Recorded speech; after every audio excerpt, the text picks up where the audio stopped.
Assalamualaikum warahmatullahi wabarakatuh. Selamat siang semuanya. Baik, sebelumnya kami dari kelompok 3 mata kuliah komunikasi bisnis akan mempresentasikan hasil dari kelompok kami, yaitu tentang konflik komunikasi dalam organisasi bisnis.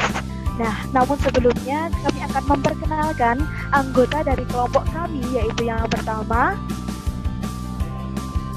Untuk tim saya, yaitu Alfian Arya Salama, dengan nomor NIM 19326-10095. Mutu hidup saya adalah cobaan, jadi jangan menyerah. Untuk yang kedua, silakan saudari Dita.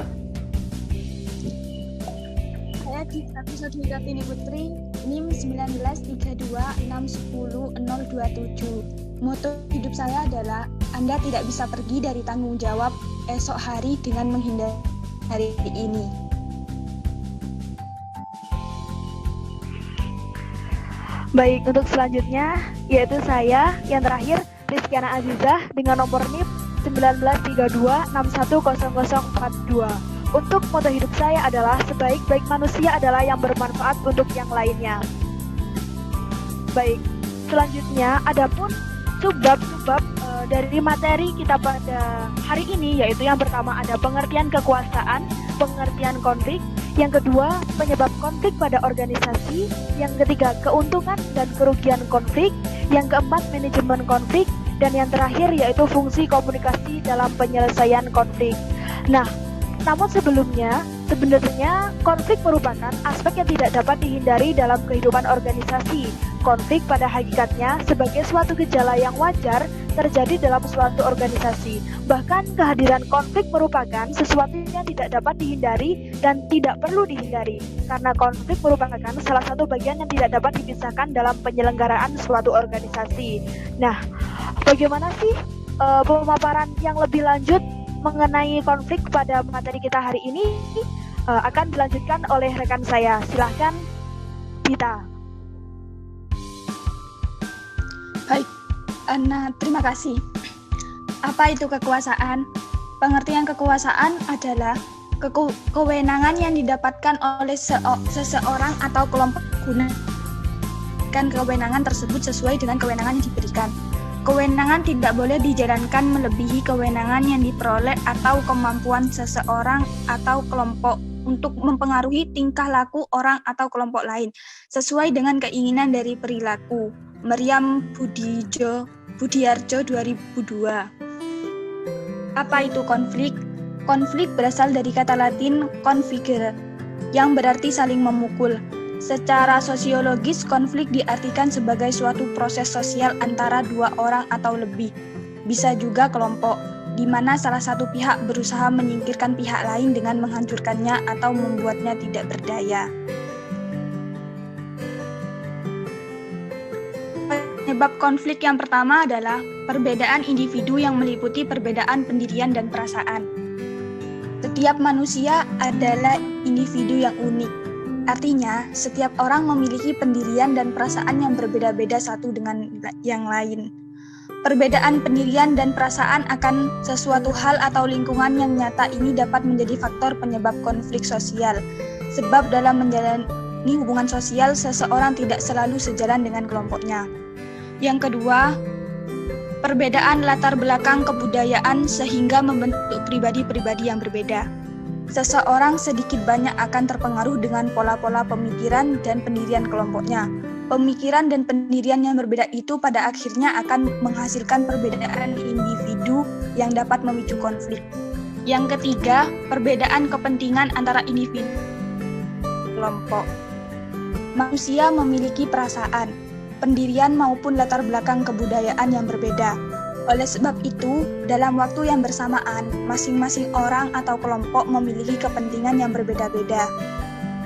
Yang keempat, perubahan nilai yang cepat dan mendadak dalam masyarakat. Perubahan adalah sesuatu yang lazim dan wajar terjadi, tetapi jika perubahan itu berlangsung cepat atau bahkan mendadak, perubahan tersebut dapat memicu terjadinya konflik sosial. Yang kelima, salah pengertian informasi atau berita yang tidak dikomunikasikan secara lengkap atau utuh dapat menimbulkan konflik. Informasi yang lengkap dan jelas tetapi tidak disampaikan tepat waktu juga dapat menimbulkan konflik. Dari sisi penerima informasi atau pesan, semua pesan telah diterima secara komplit atau utuh, jelas dan tepat waktu, tetapi salah dalam memahami dan menerjemahkan informasi yang diterima tersebut.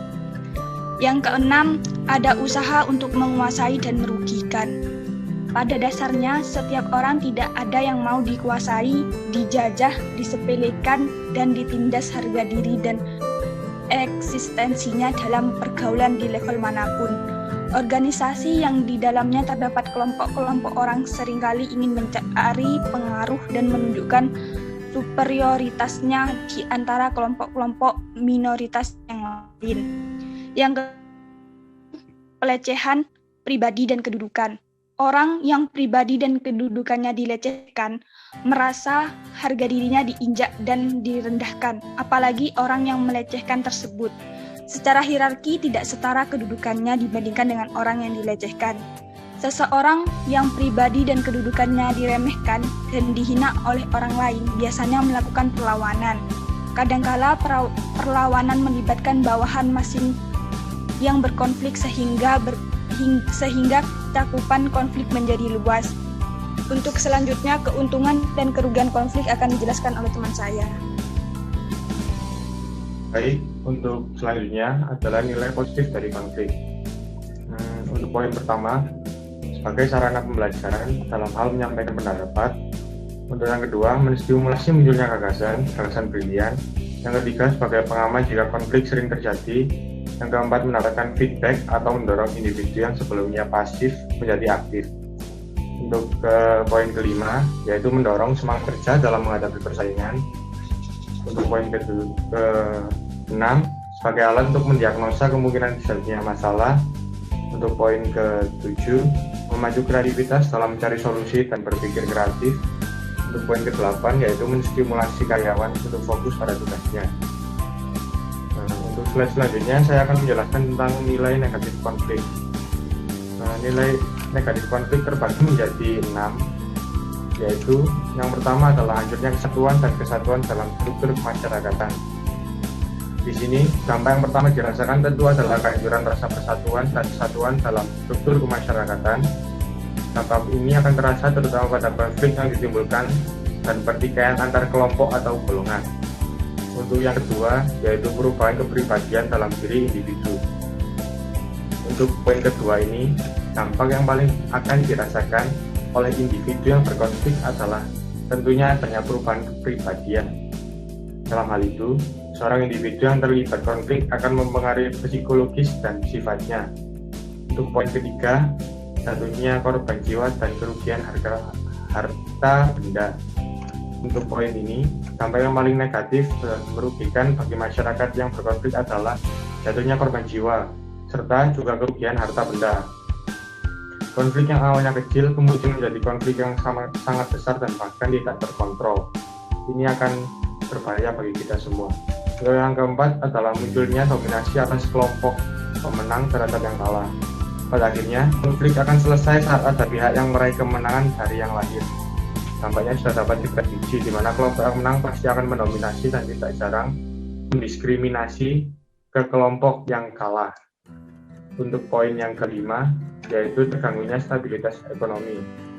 Untuk poin yang ini, dampak negatif konflik yang berikutnya, yaitu terganggunya stabilitas ekonomi.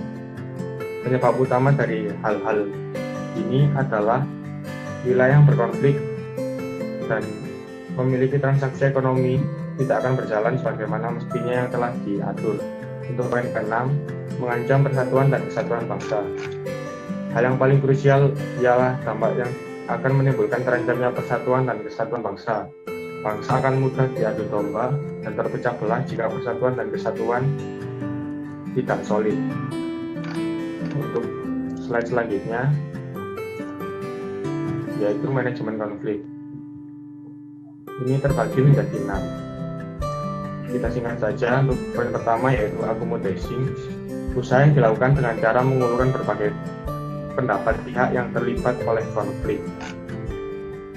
Lalu yang kedua yaitu avoiding, sebuah upaya untuk menghindari sebuah konflik agar tidak terlibat di dalamnya. Untuk poin ketiga, compromising. Cara ini lebih memperhatikan kepentingan bersama daripada kepentingan golongan.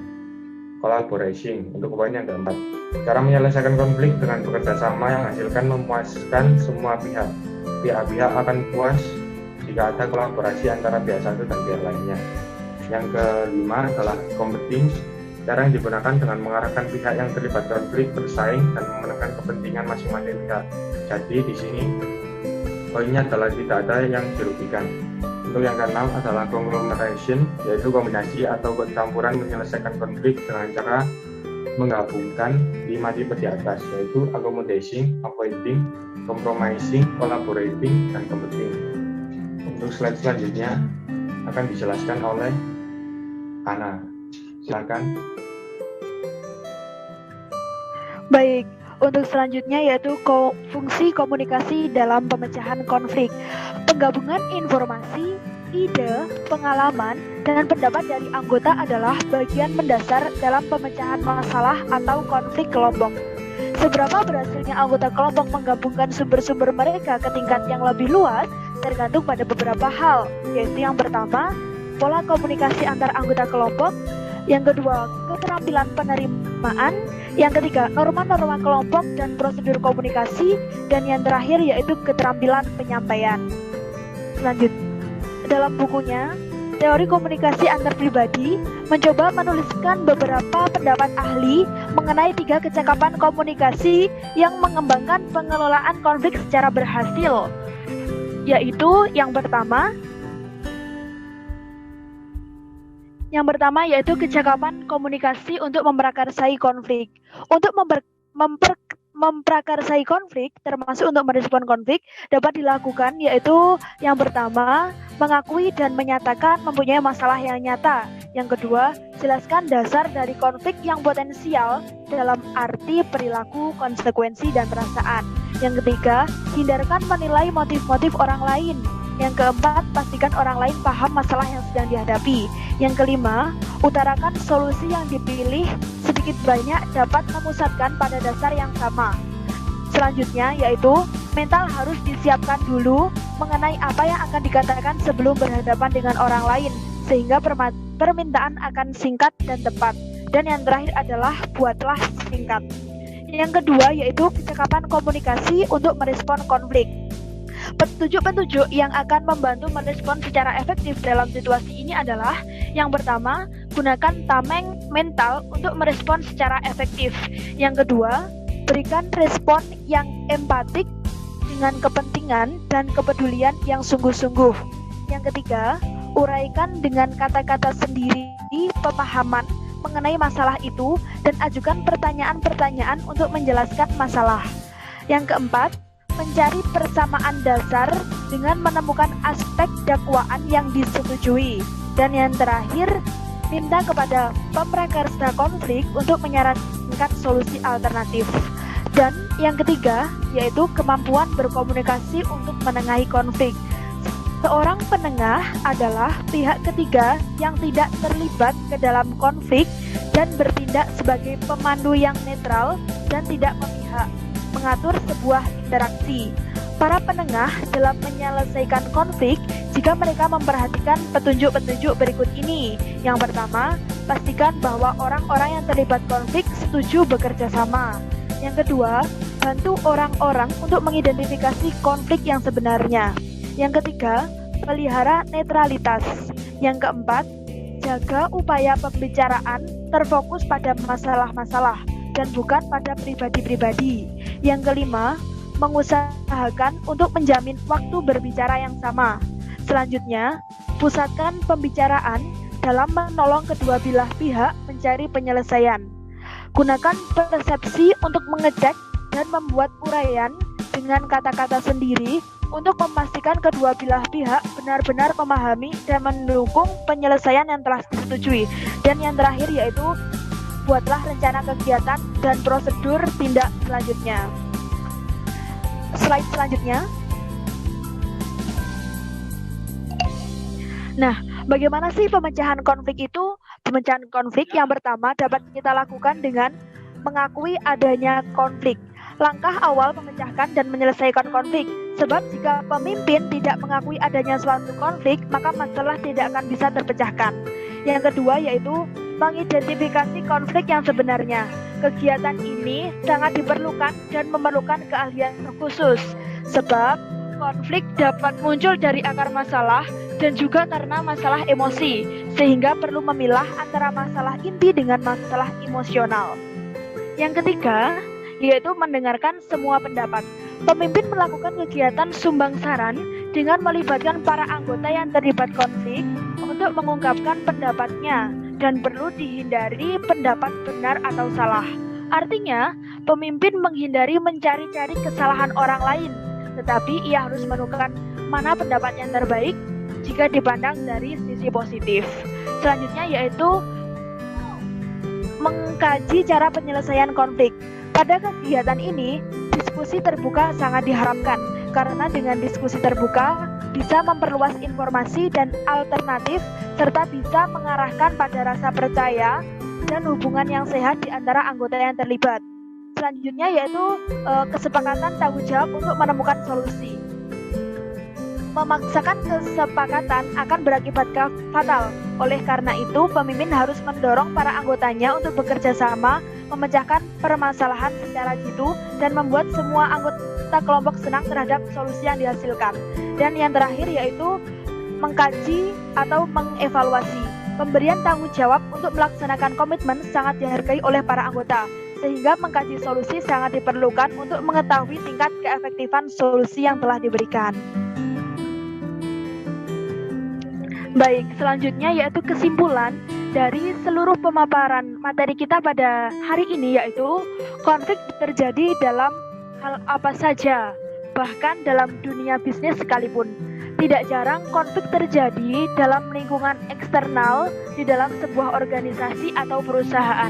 Meskipun pemicu utama konflik lebih besar terdapat di lingkungan eksternal, yaitu konsumen dan lain sebagainya. Suatu konflik tentu harus ada penyelesaiannya supaya konflik ini tidak berlanjut dan tidak mengakibatkan kerugian pada kedua belah pihak. Penyelesaian konflik dapat dilakukan dengan mensimulasikan konflik tersebut, disertai juga dengan manajemen konflik tersebut agar tujuan bisnis tersebut dapat kembali diraih. Baik teman-teman semuanya, inilah prestasi dari kelompok kami. Apabila ada kekurangan atau ada kesalahan, saya perwakilan dari kelompok 3 mohon maaf yang sebesar-besarnya. Dari kami akhiri, wassalamualaikum warahmatullahi wabarakatuh. Waalaikumsalam warahmatullahi wabarakatuh.